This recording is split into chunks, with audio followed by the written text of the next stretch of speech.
Times of Swaraj में आप सबों का स्वागत है और मैं हूं संतोष सिंह। और आज हम टाइम्स ऑफ स्वराज में बात कर रहे हैं कि आखिर नीट परीक्षा के पीछे कौन है वो मास्टरमाइंड जिसको बचाने में सरकार अपनी पूरी ताकत झोंकती है। बड़ा सवाल ही नहीं है, बड़ा आरोप भी है।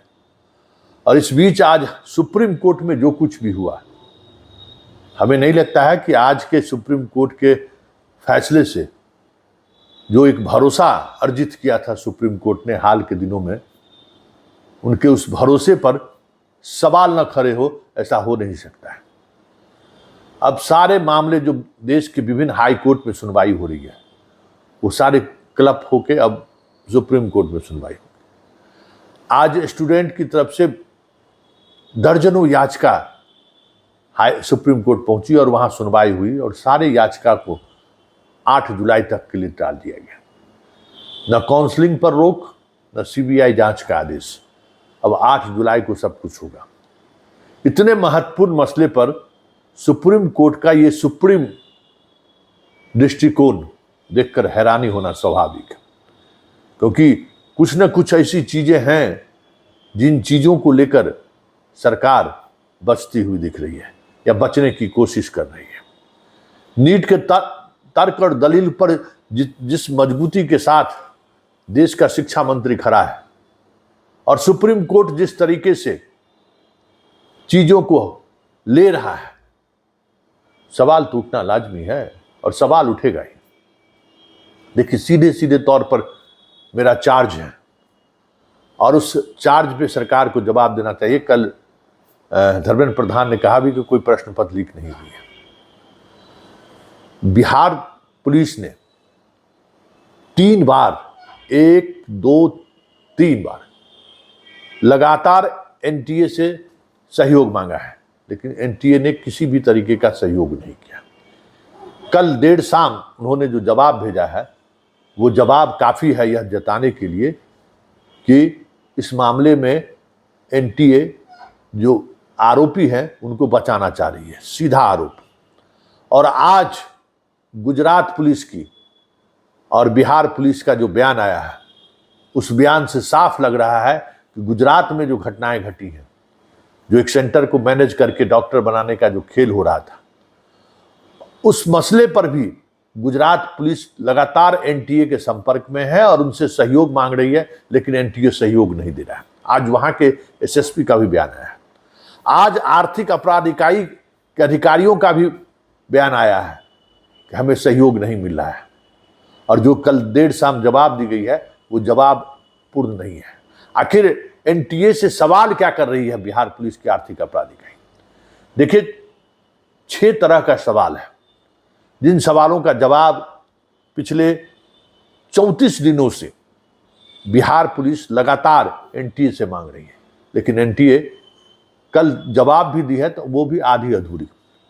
11 छात्रों का रोल नंबर उन्होंने मुहैया कराया था और उसके बारे में विस्तृत जानकारी मांगी थी। एनटीए 1 छात्रों की जानकारी दी है, वो भी अधूरी। रोल नंबर में पूर्ण जानकारी नहीं दी, सिर्फ रोल नंबर के सहारे चीजों को दिखाने की कोशिश हुई। एक सवाल ये भी। दूसरा सवाल ये है, जो महत्वपूर्ण सवाल है, कि आखिर आप एनटीए नीट का परीक्षा का क्वेश्चन कहाँ छपाए? कोई एक प्रेस में छपाए या विभिन्न प्रेसों में छपाए? फिर किस एजेंसी को आपने क्वेश्चन पहुंचाने की जिम्मेवारी दी है? एक ही एजेंसी को जिम्मेवारी दी या कई एजेंसियों को जिम्मेवारी दी? जिस एजेंसी के माध्यम से आप प्रश्न पत्र गुजरात की उस प्रेस से पूरे देश के सेंटर पर भेजे हैं या सिर्फ बिहार के सेंटरों पर भेजे हैं? जो गुजरात की जिस कंपनी से में प्रश्न पत्र छापे गए हैं, उनकी योग्यता क्या है या उनको अनुभव क्या है प्रश्न पत्र छापने का? क्या इससे पहले कभी उस प्रेस में इस तरीके का प्रश्न पत्र छापे गए हैं क्या? क्योंकि गुजरात में जिस प्रेस से प्रश्न पत्र छापने का मसला आ रहा है, वो मसला भी कहीं न कहीं शक के घेरे में है। इन तमाम सवालों को लेकर एनटीए बच रही है। कुछ इसी तरीके का सवाल गुजरात पुलिस का भी है। और गुजरात पुलिस भी कह रही है कि भाई खास चुनिंदों लोगों का सेंटर कैसे उस सेंटर पर पहुंच गया, जिस सेंटर पर पूरा मैनेज था कि आप ब्लैंक मार्कशीट भर दे, हम लोग उसको जवाब दे देंगे और आप खाली ब्लैंक रहने दीजिए। और उस सेंटर पर जितने बच्चों का सेंटर था उसमें से मैक्सिमम ऐसे स्टूडेंट थे जिनके जिलों का सेंटर दूसरे दूसरे जिलों में था।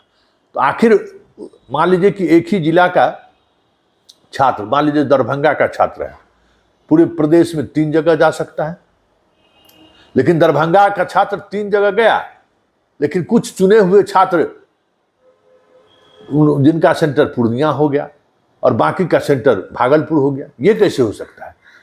तो इस तरीके के लगभग 300 स्टूडेंट उस सेंटर पर थे, जिसका सेंटर वहां सेंटर होना स्वाभाविक नहीं था। दूसरे राज्य के बच्चे भी थे। उसका जवाब एनटीए नहीं दे रहा है कि कैसे, आप किस आधार पर आप सेंटर में रोल नंबर निर्धारित किया, कैसे आपने वहां के बच्चों का वहां सेंटर दे दिया। तो पूरी तौर पर एनटीए घिरी हुई है। बिहार पुलिस जो भी मांग रही है वो एनटीए देने को तैयार नहीं है, क्योंकि जो प्रश्न पत्र लीक हुआ है वो लीक प्रेस से जब जिस सेंटर पर के लिए रवाना हुआ, जो वाहन कोरियर संस्थान जिस एजेंसी के माध्यम से वो प्रश्न पत्र लेकर सेंटर की तरफ चला है, उसी रास्ते में कहीं न कहीं प्रश्न पत्र निकाला गया, फिर उसको स्कैन किया गया और फिर उसको बंद कर दिया गया। तो एजेंसी का नाम बताइए, मतलब पूरी तौर पर अनुसंधान एक जगह आके ठहर गई है।